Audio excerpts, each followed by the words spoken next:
Hola a todos. Quiero compartir con vosotros lo que me ha pasado hoy.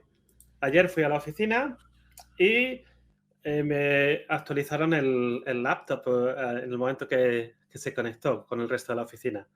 Yo ayer había preparado mi charla, todos mis slides, todo perfecto, y hoy estaba trabajando para un cliente y cuando he ido a mirar, justo un ratito antes de conectarme aquí, mi charla ya no estaba en el ordenador, con lo cual he tenido que buscar el fichero PDF que envié a nuestros compañeros organizadores. Con lo cual, podéis ver que tengo que estar muy estresado ahora mismo, lo cual viene bien, porque voy a compartir con vosotros lo que es el síndrome del impostor desde el punto de vista de una persona que da charlas en conferencias, ¿vale? Entonces, para eso os voy a tener que contar una historia, que es la historia de mi vida, ¿vale? Yo soy de España, como podéis notar con mi acento a la hora de hablar castellano, pero he vivido en 3 países. He vivido en España, en Francia y en Inglaterra, ¿vale? Que es donde vivo ahora mismo, en el Reino Unido. Y lo que pasó cuando me fui a Francia es que tuve una posibilidad de hacer una entrevista de trabajo para ir allí, porque una hermana mía vivía en Francia. Claro, yo pensé que no me iban a elegir porque no soy bueno, ¿sabes? Entonces simplemente fui ahí pues para poder ver a mi hermana un fin de semana en París y ya está. Fui a la entrevista y me ofrecieron un trabajo. Claro, yo pensando, pero ¿están locos? Me han ofrecido un trabajo, no se han dado cuenta que no soy bueno, no hablo francés, mi inglés es malísimo. Pero vamos, al final, como me ofrecían un buen sueldo y la oportunidad de ir a París y estar con mi hermana, pues fui. Y claro, tenía todos los días una sensación de que se iban a dar cuenta que no soy tan bueno, se iban a dar cuenta de lo mismo, estaba ahí porque tenía alguien de la familia trabajando en la misma empresa y estaba sintiendo un poco ansiedad del hecho de que iban a descubrir que no era bueno. Luego, a la hora de comer, claro, todo el mundo hablaba francés y yo no había aprendido francés antes. Yo me fui a Francia sin hablar francés. Diréis, este tío está loco. Pues sí, estoy un poquito loco porque hice eso. Y me puse, claro, todos los días trabajando hasta tarde, quedándome más tiempo en la oficina para intentar recuperar y mostrar que soy bueno. ¿Qué pasó? Que aún así de eso, seguía con la sensación que el resto eran muy buenos y que yo solo tenía suerte. Y hubo unos momentos que estuve un poco al borde de la depresión. Y, y la verdad es que no sé por qué, porque hasta me iban aumentando de responsabilidades, me daban aumento de sueldo y demás, con lo cual confiaban en mí, pero yo creía que les estaba engañando todo el rato y que ellos no se daban cuenta que yo era un poco fraude. ¿Qué pasó? Bueno, en 2014, por cuestiones de mi vida personal, me mudé a Reino Unido y todo lo que había sentido en ese momento, cuando me fui a Francia, volví a tener los mismos sentimientos, de que estoy un poco fuera de lugar, porque no me entero bien de lo que habla la gente a la hora de comer. Yo había aprendido inglés para el trabajo en Francia, pero estaba acostumbrado al inglés hablado por franceses o hablado por extranjeros o de las películas americanas, pero no al inglés británico y no les entendía para nada. Claro, pues volví a sentir la misma ansiedad que estaba sintiendo antes. Me volví a quedar hasta muy tarde. Esos momentos con el borde de depresión, no depresión, eh, los tuve también, aparte de por problemas personales que me pasaron al mismo tiempo. Y claro, volví a tener esa sensación de que el resto de gente en mi equipo son muy buenos y que yo simplemente tengo suerte. Yo tengo suerte de que hice una entrevista, me dieron el trabajo en Francia, de que al final fui a Inglaterra, en la primera entrevista que hice, pues me dieron eso, pero no, un poco con esa depresión. En el Reino Unido decidí, al cabo de un tiempo, buscar otro trabajo, ¿vale? Y claro, yo lo hice pensando, bueno, voy a hacer varias entrevistas de trabajo para conseguir un poco de experiencia hasta que ya pues consiga engañar a alguien y me ofrezcan un trabajo. Fui a una empresa en la que el resto de gente, todos eran senior developers, platform engineers, realmente muy buenos. Y yo había pasado ya de mi época de desarrollador, cuando estaba en Francia, había pasado más a management para ayudar un poco para el team building, team coach, todo lo que es mejorar equipos, ¿vale? Fui a una entrevista y lo primero que me dicen, hemos buscado la persona para cubrir este rol más de 4 meses y no la encontramos. Claro, yo lo que dije, no voy a ser yo, así que estuve muy relajado, hice la entrevista. Y cuando llego a casa me llaman de esa empresa, no, que yo creo que les has gustado, pero todavía tengo que hablar con ellos mañana. No hemos hablado nunca de salarios, Antonio. ¿Cuál es el salario que quieres? Claro, yo pedí muchísimo más que el salario que tenía en ese momento, porque me esperaba que me iban a hacer una contraoferta de menos, ¿vale? Yo les dije eso, y dijo, vale, mañana te llamamos. Me llaman el día siguiente. Y su oferta, porque me hicieron una oferta, era todavía más grande que el total de salario que pide. Con lo cual, lógicamente, acepté, porque era mucho dinero. Dije, pues, si al cabo de 2 meses se dan cuenta que no soy bueno, al menos ese dinero que me he llevado. Pero sí que me llevó a sentir lo mismo, que simplemente tenía suerte, que los había engañado y demás. La realidad es que mi primer sueldo en Reino Unido no estaba bien pagado. Me habían ofrecido un sueldo muy, muy bajo, pero como yo necesitaba mi primer trabajo en el Reino Unido, lo acepté. Y aquí me ofrecieron el trabajo que era en base al mercado, ¿vale? En esa empresa, que era una consultoría, éramos unos 50, yo era el único que estaba en management, ¿vale? Entonces, organizaron un día de conferencias internas que los trabajadores de esa empresa iban a poder dar charlas, quedar un poquito mejor con el public speaking y demás, porque les interesaba a esa empresa tener gente que daba conferencias, ¿no? Y tenían ya a varios. Claro, yo en ese momento estaba lo que se dice en consultorías cuando estás en el banquillo, es cuando no tienes un cliente asignado y entonces tienes que hacer otras cosas, ¿vale? Pues entonces tuve que prepararme una charla. Y a la primera vez que di una charla, mis compañeros les gustó, algunos clientes que estaban ahí les gustaron, y me dijo el Head of Delivery, que ahora mismo no me acuerdo cómo es en castellano, me dijo, prepáratela y envíala a conferencias, que lo mismo no te aceptan y empiezas a... Y dije, sí, claro, me van a aceptar la charla. Si mi charla es muy mala, comparada con el resto de charlas que veo siempre en las conferencias. O sea, ya empezaba a comparar con otros, ¿veis? Pues me aceptaron esa charla en Vilnius. Esta es una foto de la ciudad de Vilnius, la capital de Lituania. Claro, yo fui allí, vi todos los exponentes que tenían, estaba gente que llevaba años y años haciendo charlas, y yo era ahí el newbie y me sentía como un poco intimidado por el resto, porque veías estrellas de conferencias y yo ahí como bajando el nivel, ¿no? Me acuerdo que mi charla era encima la última antes del closing keynote. Y claro, pues había bastante gente en mi charla, pero yo lo que pensé, están aquí para conseguir el sitio bueno para sentarse para la keynote, porque es Greg Young, el que ha hecho el CQRS y demás, entonces seguro que están ahí. A mi sorpresa, esa charla fue aceptada en distintas conferencias y visité varias ciudades. Y siempre con los mismos miedos. Siempre miraba el programa de la conferencia y veía otros y me parecían mejor, ¿vale? Eso de comparar con otros al final no es bueno. Entonces, lo que pasó es, al cabo de un tiempo, pues en esa misma empresa me dijeron, bueno, pues si ya has hecho esta charla varias veces, ¿por qué no intentas prepararte otra charla? Porque es bueno tener más charlas listas. Entonces dije, bueno, vamos a aprender más. Hice un curso de Pluralsight con Scott Hanselman, que si no lo habéis visto nunca en una charla, os aconsejo que busquéis online. Para mí es uno de los mejores ponentes que hay. O sea, es impresionante cómo maneja los tiempos, cómo te tiene intrigado durante toda la charla y se le ve buena persona a la hora de hablar. No sé cómo explicarlo, ¿vale?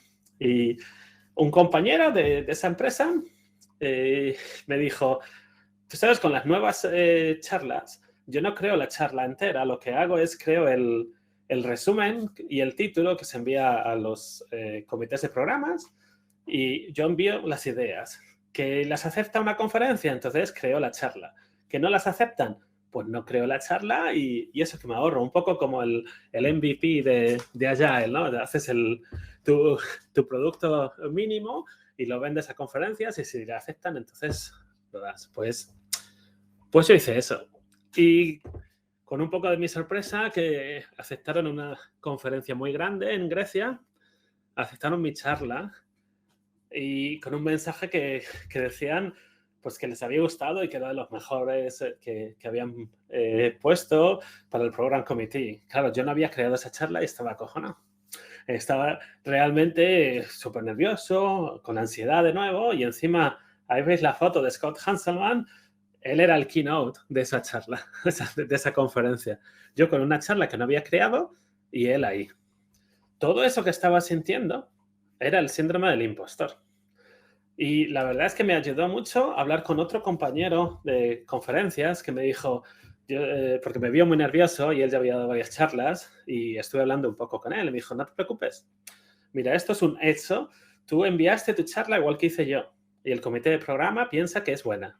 Entonces no te preocupes, que va a ser buena. Ellos tienen mucha experiencia, saben localizar cuando hay charlas buenas o no.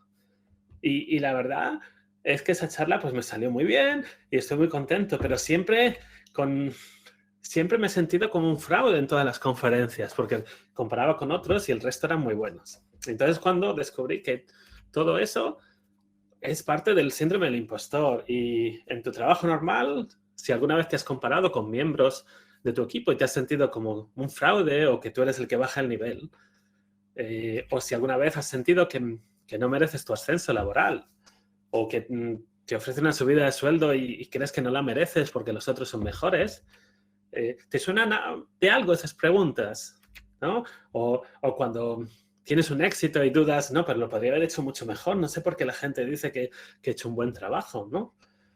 Pues si tú hubieses podido responder que sí a esas preguntas o conoces a alguien, realmente esos son síntomas del síndrome del impostor, que es algo psicológico en el que uno por dentro no paras de dudar de tus logros y tienes miedo que el resto de la gente te descubra como un fraude.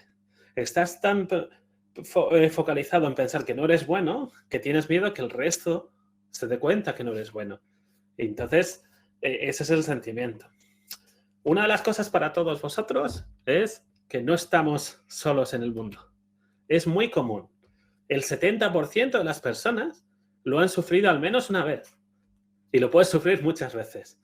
Hay triggers o disparadores o cuando cambias de ciudad, que cambias de universidad, cuando vas a un nuevo trabajo o como yo, cuando vas a un nuevo país, es una situación estresante que va a hacer que te sientas como un fraude.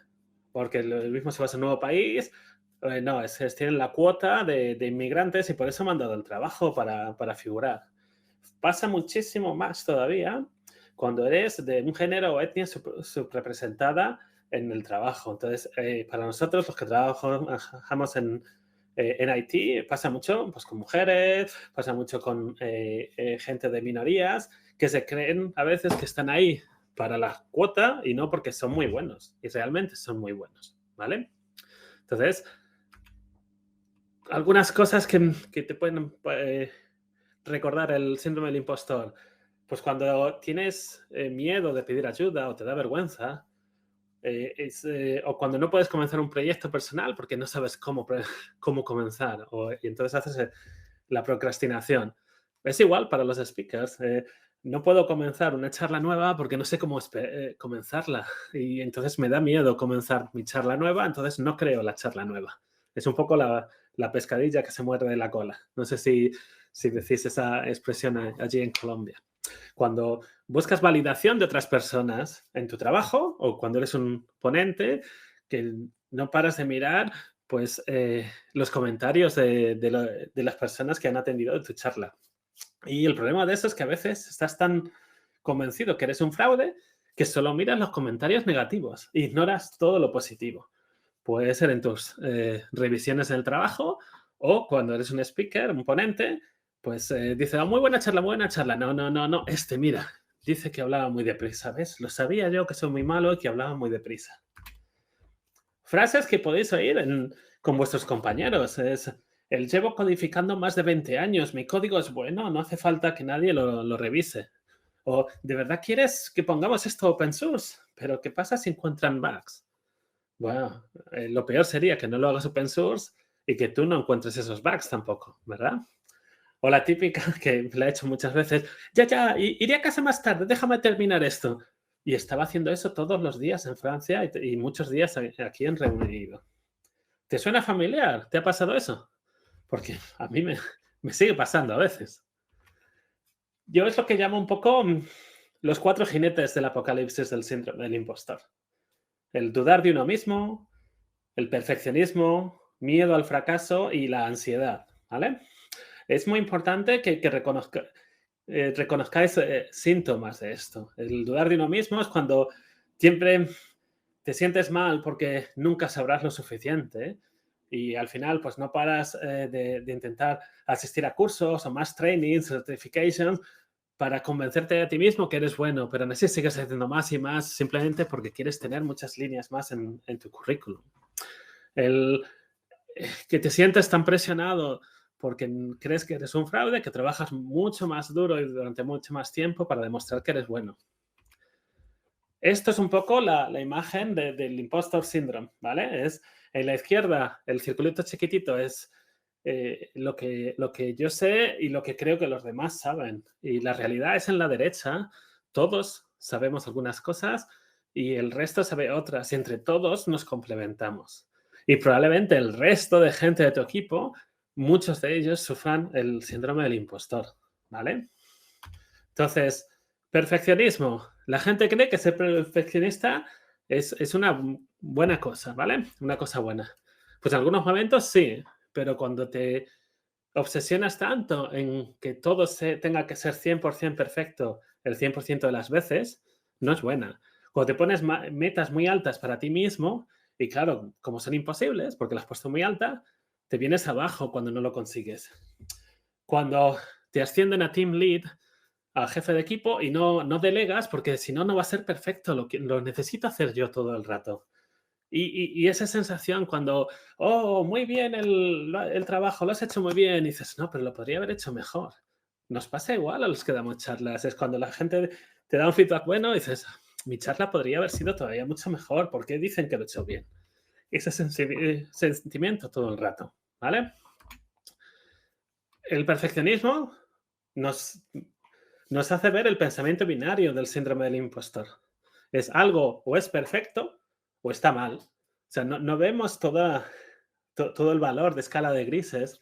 De entre perfecto y mal hay muchos valores y nos llegamos a verlo. Entonces, una frase que es muy importante para mí con perfeccionismo es esta, es perfecto es el enemigo de suficientemente bueno. Si nos focalizamos en hacer todo perfecto todo el tiempo, vamos a fallar cosas que ya estaban suficientemente bien, que lo habíamos hecho muy bien. En inglés diríamos, perfection is the enemy of great. ¿Vale? Pues es eso. O sea, a veces suficientemente bueno es un trabajo muy bueno. No necesitas hacerlo perfecto. ¿Vale? El miedo al fracaso. Bueno, a todos los que damos charlas nos pasa todo el rato. A los que trabajamos en IT nos pasa todo el rato. No queremos pedir ayuda porque entonces vas a saber que eres un fraude. No postulas para un trabajo a menos que cumplas todos los requisitos. No envías una charla a una conferencia porque no crees que tu charla vaya a ser suficientemente buena para esa conferencia. Y por supuesto, después de un revés, no me han cogido en este trabajo, no me han aceptado en este trabajo, perdonad la expresión, en España decimos eso, ¿sabes? Pues claro, al final sientes vergüenza por haber pensado que podías haber optado ese trabajo. Es igual cuando no me aceptan una conferencia Y pues, si es que está claro, ¿para qué envié mi charla a esa conferencia? Es una conferencia muy buena, normal que no me acepten. La ansiedad. No soy un experto en ansiedad, pero yo sé lo que me ha motivado, lo que me ha provocado cuando he estado con ansiedad por el síndrome del impostor. Al final te empiezas a aislar de los demás porque quieres trabajar más horas de las que debes, ¿no? Entonces, como trabajas más horas de las que debes y te aíslas de los demás, tienes problemas para dormir. Y eso lo que hace es que reduces tu vida social y empieza a alimentarse todo el rato, ¿vale? Y es muy, muy peligroso. No soy un experto en ansiedad, entonces, si tú notas que te empieza a pasar eso, busca ayuda de un profesional. Yo te voy a decir lo que hago yo cuando me doy cuenta, porque sé que me funciona a mí y puede que te funcione a ti también, ¿vale? ¿Cómo intento luchar con el síndrome del impostor y esa ansiedad? Es me pongo una lista con hechos y sentimientos. Entonces, para esta charla ha sido aceptada en estas conferencias y la gente ha estado muy contenta. En vez del sentimiento de mi charla comparada con los demás ha sido muy mala. Igual en tu trabajo, mira los hechos de lo que has hecho menos y compara con cómo te sientes tú. Los hechos te van a ayudar a estar un poco más controlado, ¿vale? Deja de compararte con los demás y, por supuesto, los comentarios positivos, yo los guardo, los guardo en una carpeta y veo esos comentarios de vez en cuando para recordarme las cosas buenas que he hecho. Tengo un amigo mío que hablo con él del síndrome del impostor, pero y a veces hablo con gente que no conozco sobre el síndrome del impostor, cómo me siento y demás para compartirlo, ¿vale? Entonces, cuando veas que esa ansiedad te empieza a molestar o a ser importante, habla con gente, ¿vale? A la hora para evitar la procrastinación, lo que hago es intentar ponerme metas chiquititas con plazos muy pequeños, entonces es más fácil cumplirlos y no tengo esa sensación de poner una meta muy alta y no llegar, ¿vale? Y sobre todo, sea amable contigo mismo. Podemos ser amables con los demás, pero cuando nos evaluamos a nosotros, somos muy malos con nosotros, ¿vale? Y a mí me viene muy bien pasear, a veces con música, cuando estoy muy nervioso, cuando voy a las charlas, a las conferencias y siento que la ansiedad me puede molestar bastante, pues me pongo a pasear, me pongo música, me bailoteo así y eso me relaja, ¿vale? Entonces, lo que tienes que pensar un poco es, tú eres tu peor crítico. Tú mereces el éxito. Todo lo que te pasa no es suerte, es parte de tu trabajo y tu educación. Entonces, como diría el gran Obi-Wan Kenobi, en mi experiencia, la suerte no existe. Todos tus logros que has hecho trabajando o para los que damos conferencias, todas las charlas que han sido aceptadas, es por tu trabajo y porque lo has hecho muy bien. Entonces, sé bueno contigo mismo, no seas tu peor crítico y habla con el resto de gente del síndrome del impostor. Cuanto más sepamos que existe, es más fácil para todos. Y con esto se termina mi charla. Espero que os haya gustado y que me comentéis en Twitter o en el chat alguna pregunta. Intentaré responder, ¿vale? Muchas gracias. Muchísimas gracias a ti, Antonio. Muy interesante tu charla. Nos lo están transmitiendo también en el chat. La verdad es que sí, en este medio y en cualquier profesión siempre incurrimos en muchos esfuerzos, en querer hacer las cosas mejor cada vez y obviamente también vemos la competencia, ¿no? Nuestros compañeros cómo lo están Sí. haciendo, tenemos frustración, tenemos estrés, como tú lo decías, y hay que administrar esas cosas muy bien para salir adelante y seguir, digamos, produciendo y hacerlo de una forma armónica y relajada y no tener como estos síndromes, como tú lo mencionas. Bastante interesante tu charla, la estaremos compartiendo en nuestro canal de YouTube. Muchísimas gracias, Antonio. Muchas gracias a todos. Hasta luego. Bye, que estés bien.